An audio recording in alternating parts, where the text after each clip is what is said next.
First thing to do is see our server over there and order yourself a beer. Okay. All right. Thank you. Welcome back to the Happy Hour, guys, and welcome back to the Broadway Brews Project. What is Broadway Brews? We take a hit Broadway show and a local brewer, and we put them together to brew a beer for charity. Let's meet Broadway Brew number 2, School of Rock, Carton Brewing, and Sing for Hope. So please, if you would, your name and your position. Hello, I'm Alex Brightman, and I play the substitute teacher in School of Rock named Dewey Finn. My name is JG Makapugai, and I play Mrs. Hathaway. I'm Jesse Swim. I am a swing at School of Rock on Broadway. Lulu Lloyd, hello. I am a cast member in the School of Rock. I'm the swing. Okay. And I am also the assistant dance captain. My name is Natalie Charlotte Ellis. I have to have the middle name in there for union purposes. I play a teacher named Barb, who's old and cranky. I play a tattooed bartender, and I play a very angry mother who screams at my child named Tressa. Yes, I am Stephen Booth, and I play a parent, a teacher, and a rock star in School of Rock. I'm John Hemphill. I play Gabe Brown, Jeff Sanderson. Gabe Brown's teacher, science teacher. Jeff Sanderson's a rock promoter, concert promoter, so both sides of the spectrum there. Tell us a little bit about your level of enjoyment with craft beer. Well, I'm from Tacoma, Washington, and I live in Seattle.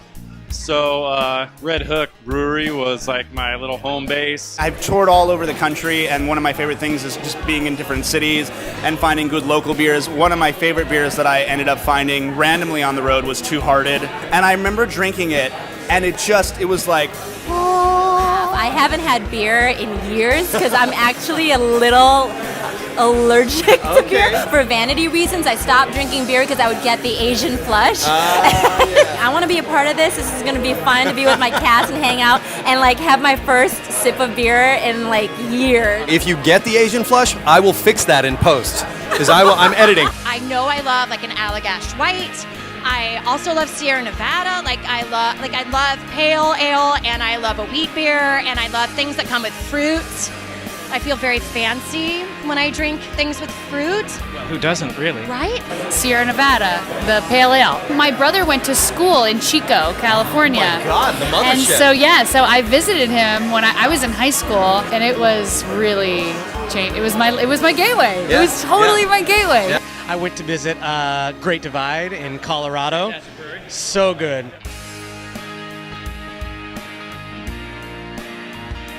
What are some of the qualities of the show that you'd like to put out there in a beer? And like when people see this beer, you want them to think, oh, that's School of Rock because... A big message of the show is empowerment, but also through defiance. So I think take something, that is one thing that you're used to, and then maybe defy it to be something greater than it is. We have a couple things we have to do right now. We have to decide what the recipe of this beer is going to be. What the name of this beer is going to be. Most importantly, because this is a charity beer, we have to decide Which charity you would like to be represented. Yes. One thing, I'm not sure if you guys have heard this yet or not, but Augie actually has a special relationship to School of Rock, not your show. If you would like to explain that, it's kind of cool. And I was also an assistant director in film production in New York for a while. And a friend of mine who employed me often called me up one day, late fall, early aughts, and said, I'm doing a movie, the great director, Jack Black stars in it, you should come. And I was the additional second assistant director for all of the Battle of the Bands crowd work for that movie. So in my mind, there's nothing more rock and roll than a black IPA, right? They're sweet and smooth and silky, and they're very kind of leather or latex corset or, biker jacket Ramones. We've now tasted a series of beers that involve a couple of the sluttier hops, Azaka, and Mosaic, and Citra. And they're all those big, fruity, happy lip gloss from high school, kind of. With the quarterback and the nerd. Exactly. You know what I'm saying? Awesome that you talked about, Augie, with the strawberry thing. I mean, you have to look back to like the early eras of rock and roll and stuff, and like the fact that we have something like Strawberry Fields here in New York City and the whole John Lennon movement and the Beatles, like the fact that we can kind of connect Strawberry Fields and a strawberry note and a flavor to the beer is sort of something awesome and I think unique to New York City. You can make these beers taste like strawberry with just the hops, which to me is kind of the magic of beer. Hey, Augie! Go on! Hey, man. Is there any possible way, like with how science has progressed these days with beer, to throw bras and panties in with the mash? We could absolutely do that. Okay, great. That's what they'd have to be organic, or I wouldn't be okay with it. No, I got you. But local panties. But if we could find some artisanal, what if we found an organic edible undie? Yes. And put that in the dry hop. Which we can bring us back to the fruitiness. We can do the strawberry. That's right, strawberry. As long as again, locally sourced, we can put that in the hop back. JG, you have a couple on right now. I am not wearing any edible underwear Perfect. tonight.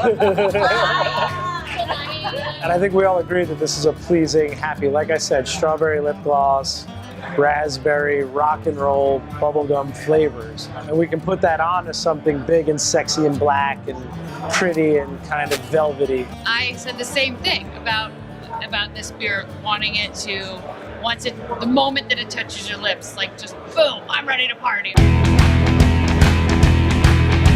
Charity. Let's talk about what you guys want to raise money for. Sing for Hope. They're a wonderful organization that pairs up with community organizations, hospitals, and schools. And what I love about it was that it pairs like professionals with different organizations to create programs for the schools. And these are all like schools that don't have the resources. So it's a great organization, but something that New Yorkers may be familiar with is one of their biggest programs are these pianos in New York City. The Sing for Hope pianos transform New York City. For 2 weeks in the summer, there are these hot spots that are bringing people and communities to life. People are startled to see this colorful, crazy, beautiful instrument in the middle of a street. And you'll see this mini community in New York. Each January, we bring all 88 pianos into our studio. I've never seen 88 pianos in the same space. These artists, they're putting their heart and soul into these pianos. You feel the artist's investment in the piece. It's very moving. There are a lot of walls up between people and the consumption of art. So we're bringing the art to them. We're making art radically accessible to all. And after their 2 weeks on the street, these pianos go on to live lives. They get to be placed in schools and in hospitals, and we send our artists into those spaces. It combines like the mission of our show, which is about music education, directly back to schools all over New York City. So what's the name going to be? What's the name? Oh, on the spot. Let's see. I'm 2 hops for you. Children of Hops. When we climb to the top of Mount Hops. Our good friend John Hemphill, when we first started talking about this, we said it in our dressing room, and it sort of was like that holy grail moment. But let's give credit where credit's due. I was sitting next to him. When he said School of Hop. We can't do it. We can't? It's a trademarked beer. Oh, I have the trademark. You got School of Hops already? School of Hops is fine. As we've discussed it, for me, this beer has become that Bonnie Bell lip gloss thing from Duran Duran concerts in the 80s when I was a child. Ladies and gentlemen, grab your glasses to School of Hops. School of Hops! Cheers, guys. If you asked me years ago, would you think being in a Broadway show would result in you having like you guys' own beer? I'd be like, first of all, I'd be like, you're not going to be in a Broadway show. And second of all, no. So both of these dreams now have come true thanks to you idiots. Thank you. That describes us perfectly.